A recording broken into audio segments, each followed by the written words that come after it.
Good evening, Florida FBLA. I'm Zachary, Sahin State President, and I'm excited to welcome you to our February webinar. Tonight we have some interesting topics to cover, really just a sort of overall cover of everything going on this next month. We've got some busy months coming up as we roll into the end of the year, coming up on the state conference. But first, let's introduce your state officers. Your Region 1 Vice President Jones. Hey, everyone.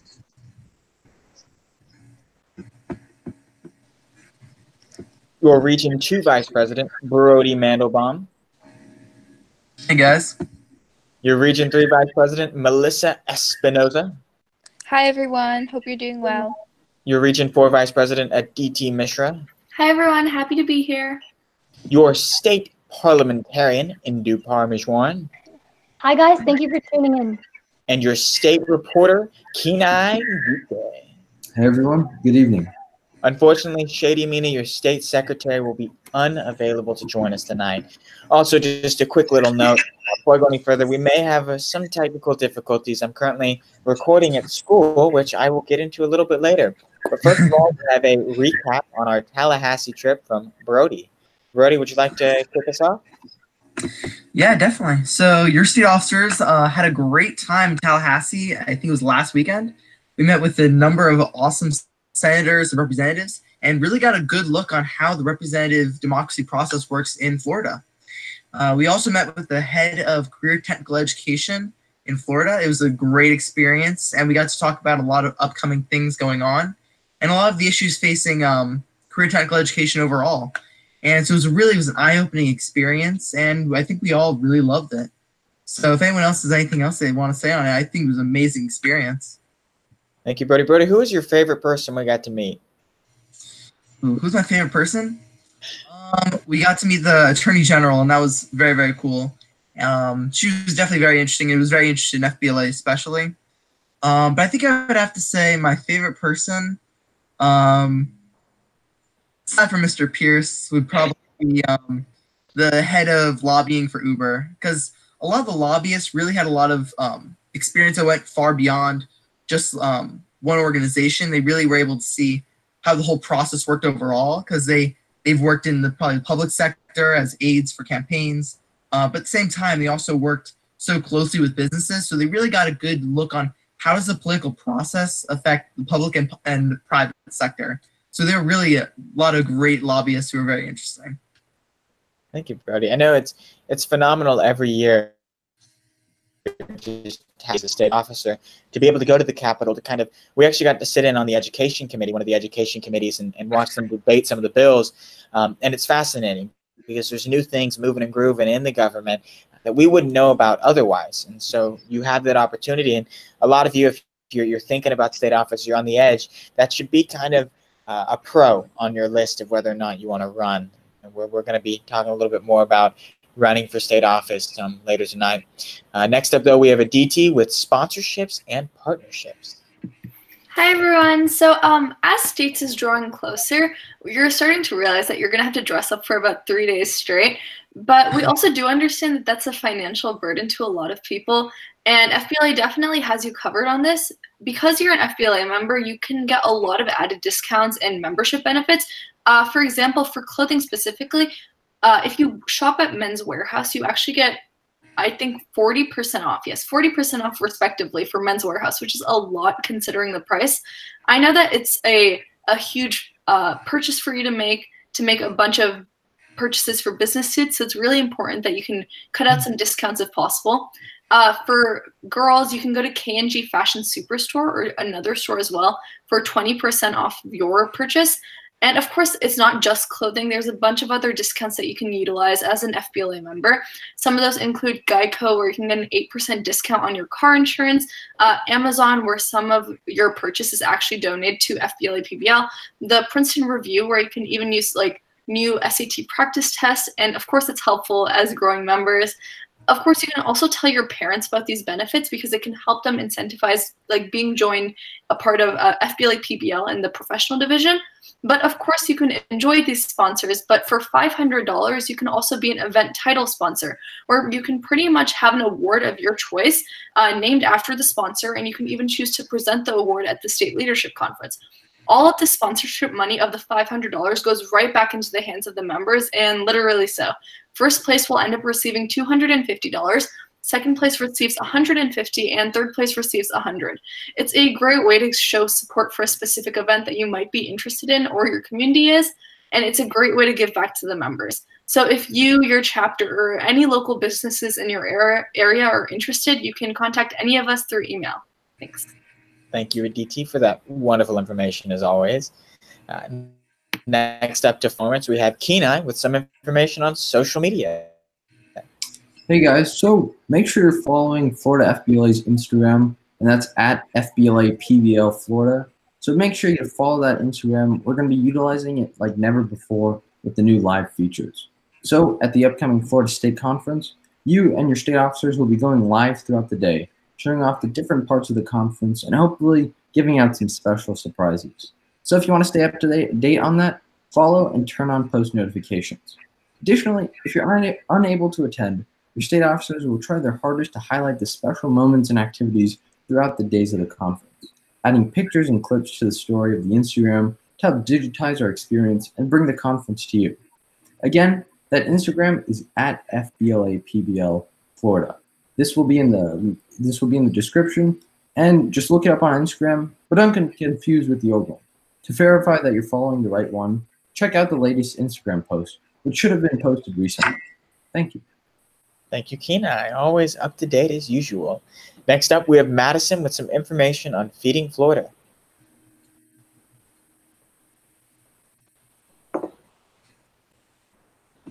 I participated in it. One way you can get it is starting at your local school and donating to collect. In my district, make this a competition in our schools and to get them food. We'll go out to our district next year. People will get involved. To be states paper previous program. So I hope everyone has to participate in this amazing organization. Okay, thank you, Madison. I'm not sure if that all came through just because of some technical difficulties. As you know, usually I'm using school Wi-Fi. And school Wi-Fi, public Wi-Fi, it's not the best. So just a little bit of a recap on Feeding Florida. We've been really getting involved with Feeding Florida this past year, especially within our regions, our districts, district president involvement, and that involvement will be recognized at the state conference. If you would like to get involved or you have been involved, make sure to reach out to one of your state officers because we can send you the form to sign up to make sure you receive recognition conference. And a little bit of a note, a little bit more into how you can help. Aditi, would you like to go into some of what you guys have been doing in Region 4? Yeah, so Region 4 has been incredibly active with Feeding Florida. It's definitely something that we're super proud of. We saw, especially with District 11, shout out to District 11, that volunteering is super great for Feeding Florida, especially because in the Tampa Bay region, there's a lot of food banks and just other centers where you can volunteer. You can make sure that you can help them sorting food. And of course, we had food drives. King High School specifically, where I'm from, actually hosted a food drive in preparation for the district leadership conference. It definitely helped knowing that all of this was consolidated and that we could just donate it all at one time. Of course, we filled out our form later on, so it's really important that once you guys either donate money or food or volunteer any of your time, it's really important for you to get recognition because it's amazing that you're doing this for the organization. It's amazing that you're showing this communal support towards such an amazing cause. So if you want to get recognition for that, you can just fill out the WUFU form. You can email any of us for it, and it's super easy and super quick, and you can even get recognition at the state conference. Thank you, Aditi. It's really incredible what you guys have been doing. I've been able to bounce in a little bit and see some of their meetings, and they're doing a lot. I know that's also the same for Region 5, Region 3, Region 2. Really, everyone's taken initiative this year with Fleeting Florida, especially what happened with the hurricanes and the tragedies earlier this year. What you do really makes a difference. It really helps. So get involved, even a little bit. Just help out.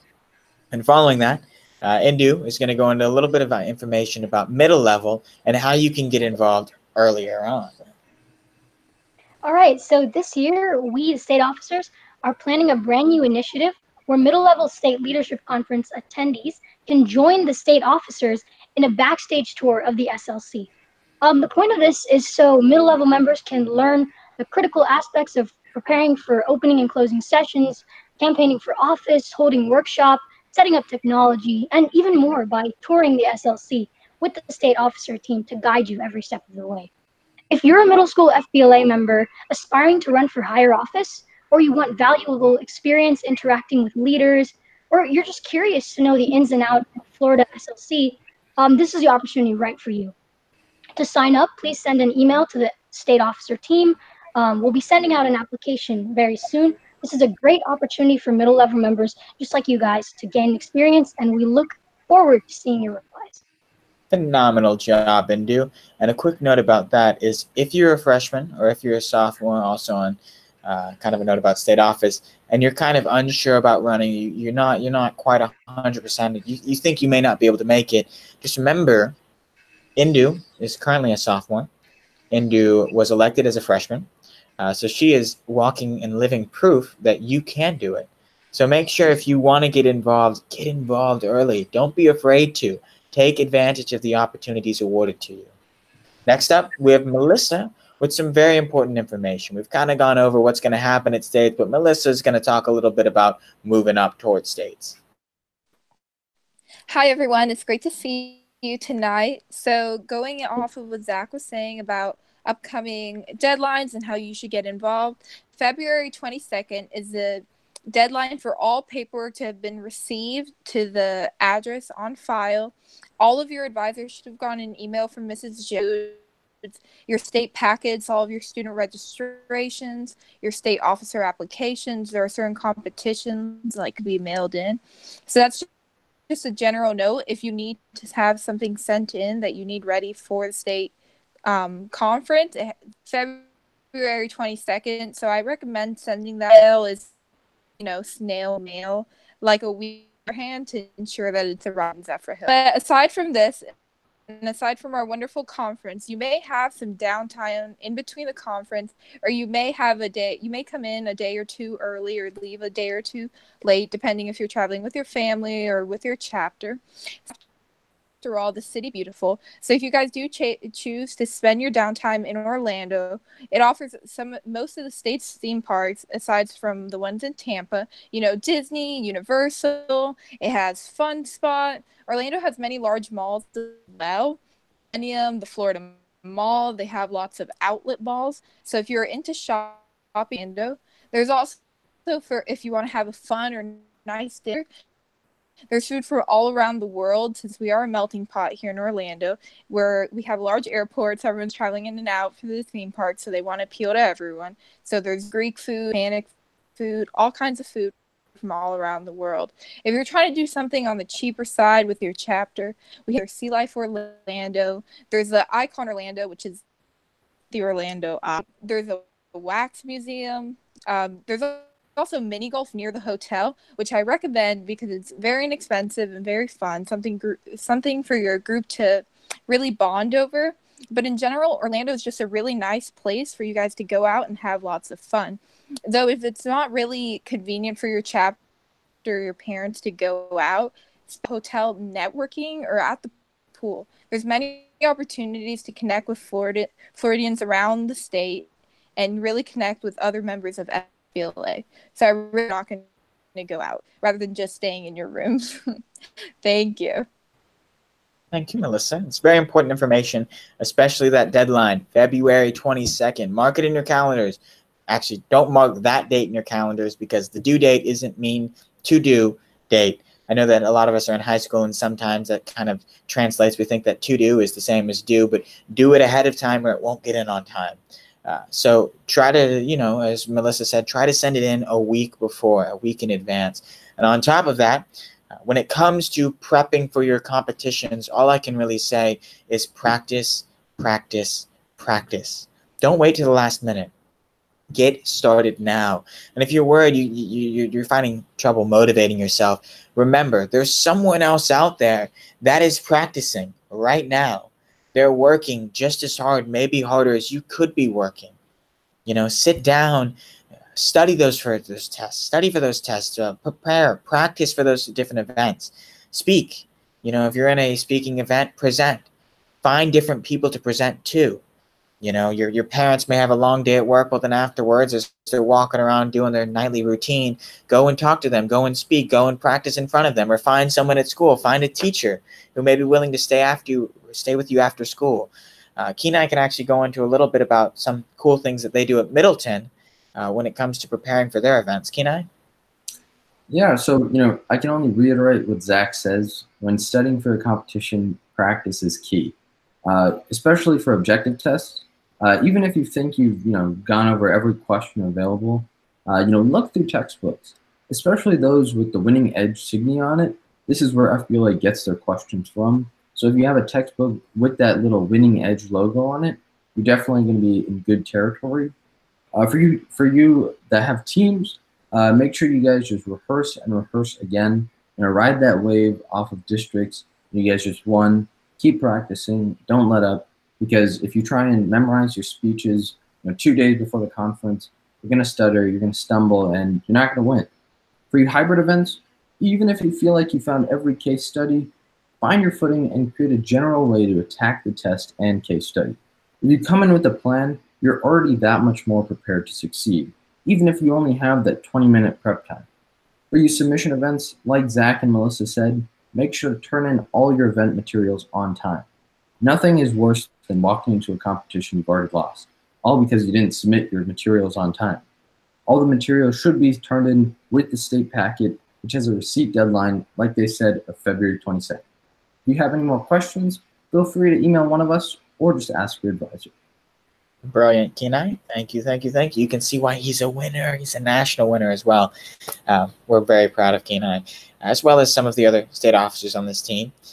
So last but not least, on top of that, getting started early, it may seem a little bit early in the year. It's about third quarter for most people, second semester, about halfway through third quarter. Now is the time to really reach out and start recruiting members. Freshmen, sophomores, incoming freshmen are the big ones. At my school, we actually have nights. That's why I'm at school right now, is we have nights where incoming freshmen can come and meet different clubs, get to talk to the teachers, get to listen and find out more about the school itself. These are your opportunities to jump in. Go talk to administration. See if you can come speak. Have a moment to talk with a freshman. Any exposure can be very good exposure for you. Take advantage of it. So we've said multiple times tonight, take advantage of it and get started early. And with that, we'll be signing off for our February webinar. Thank you for joining us tonight. And if you ever need anything, we are always here to help. Have a great night, guys. Bye. Bye.